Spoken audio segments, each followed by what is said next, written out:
And we're back with more anti-immigrant sentiment when it comes to students. Hi, I'm Melba Pearson, also known as the Resident Legal Diva, and this is The Breakdown. If you like the content on this channel, make sure to hit subscribe because Legal AF is bringing you all the drama coming out of this current administration. Secretary of State Marco Rubio has announced that the U.S. is going to start revoking the visas of some Chinese students, including those studying in quote-unquote critical fields. So, for the state of play, China is the second largest country of origin for international students in the U.S. They're only behind India in terms of the amount of students that they send stateside. So looking at the 2023 to 2024 school year, more than 270,000 international students were from China. And they make up just about a quarter of all foreign students in the U.S. So this is a massive thing. So now there's a statement that came out from Secretary of State Rubio that said under this president's leadership, the U.S. State Department will work with the Department of Homeland Security to aggressively revoke visas for Chinese students, including those with connections to the Chinese Communist Party or studying in critical fields. Now, don't get it twisted. Folks may hang their hat on the part of the statement that says, oh, these are for students with connections to the Chinese Communist Party. Remember, folks messed that up when they voted for all kinds of anti-immigration stuff because they're thinking, oh, it's only going to be the bad people, the people with, criminal history and all of that. Those are the people who are getting deported. And we kind of see that, no, it's like Grandma Fulanita Jones who's getting deported for, basically overstaying her visa 20 years ago, right? Like it's not literally the gang members and all of that who are getting deported. So in looking at this new policy that's being announced, let's not get it twisted. It's not going to be just kids with connection to the Chinese Communist Party. It's just going to be kids from China. So yeah, let's not take our eye off the ball on that. So of course, Secretary Kristi Noem, who can never be left behind in anything, she accused Harvard of coordinating with the Chinese Communist Party, citing research collaborations with Chinese scholars. Yet again, this administration just keeps showing their stupidity over and over again. Just because you have a research collaboration with a scholar from another country doesn't mean you're coordinating with their government, right? And let me break that down a little bit more because I'm in academia. So I kind of have a different perspective and a viewpoint on this in terms of the fact that I've had research collaborations with a variety of different scholars from around the globe. And that's one of the things that you want to do because, again, it's that exchange of information. It's that comparison between, let's say, for instance, in my case, legal viewpoints and legal policies and the different comparatives between criminal justice systems between the US and other countries is fascinating to me. So of course I would partner up in a heartbeat with a Chinese scholar on prosecution, on criminal justice, because I'm curious to know how things work in their country and they're curious to know how it works here. Doesn't mean I'm going to give them access to my bank account and all of that. That's not how these collaborations work. It's completely within the academic context. So it's really disingenuous to say that Harvard would be coordinating with the Chinese Communist Party because they have no connection. It's between whoever Professor A is at Harvard and Professor B at whatever prominent university in China. That's where the partnership would be. So foolishness again.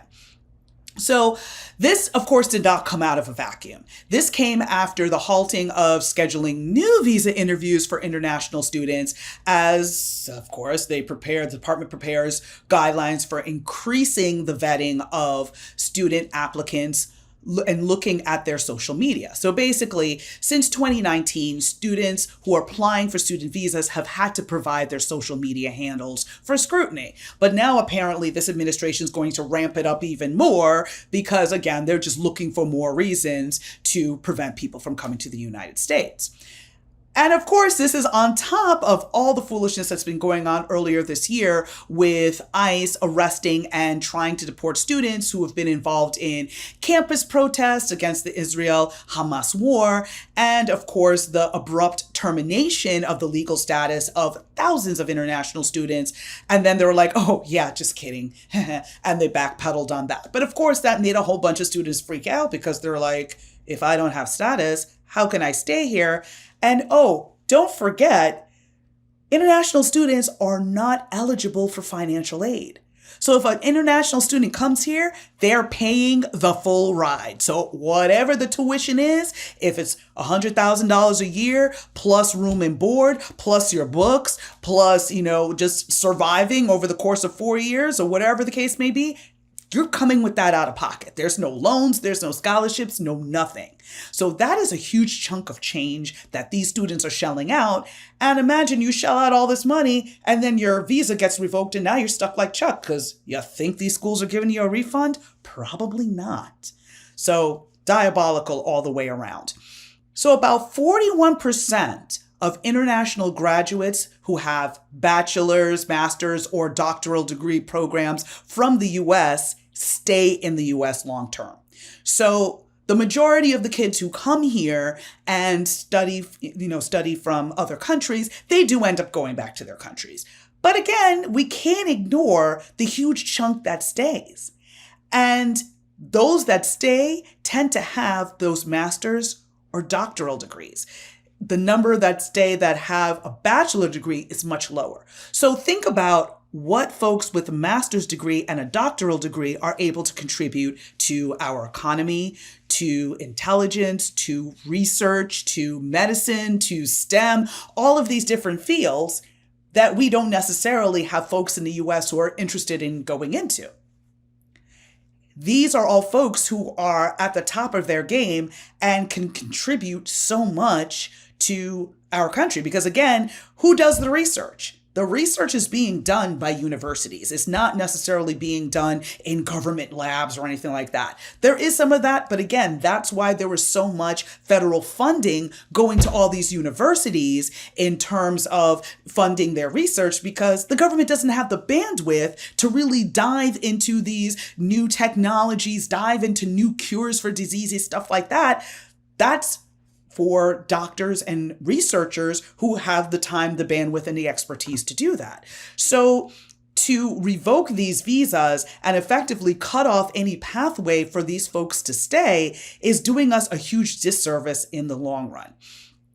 And just another factoid you may want to know, international student retention is higher on the West Coast than it is in the Northeast. Go figure. I guess, I don't know, maybe it's the larger Asian population on the West Coast. Maybe that's what's factoring in. Not sure the answer there, but it was an interesting thing to note. When you look at the bigger impact of all of this, first off, the students who are here are scared to leave. And I've seen that firsthand.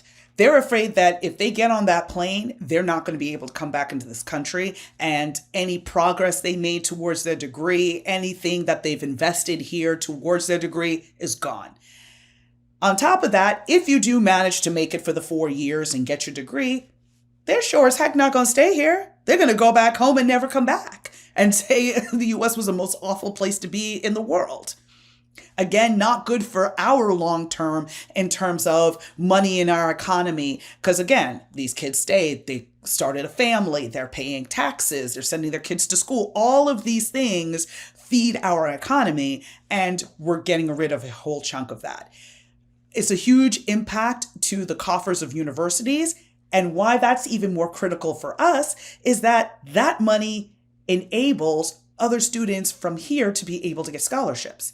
If universities are totally jammed up because they have lost a huge source of their income in terms of not getting that money from international students, well, how is that going to impact their bottom line, and where are the cuts going to happen? Because if you're not getting the money over here, you're going to have to get it someplace else or cut it from someplace.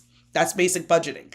And where it's likely going to get cut is the amount of scholarships that go out to U.S. students. That's a problem because, again, now we're hindering more students from the U.S. from getting these advanced degrees, which, again, we all know education is a huge pathway out of poverty. So now we're creating a situation where only those who are wealthy can go to university. Oh, wait, maybe that's the intention all along. Food for thought. And a lot of this, of course, is to bully Harvard. We know that the beef between this administration and Harvard is long and well documented and will continue. Harvard is fighting back. They're staying 10 toes down on this. So the saga continues. Let's see where it all goes. But again, another foolish move by this administration that's going to harm us in the long run. I'm Melba Pearson, also known as the Resident Legal Diva, and this was The Breakdown. Take care. Can't get your fill of Legal AF? Me neither. That's why we formed the Legal AF Substack. Every time we mention something in a hot take, whether it's a court filing or a oral argument, come over to the Substack. You'll find the court filing and the oral argument there, including a daily roundup that I do called, wait for it, Morning AF. What else? All the other contributors from Legal AF are there as well. We got some new reporting. We got interviews. We got ad-free versions of the podcast and hot takes. Where? Legal AF on Substack. Come over now to free subscribe.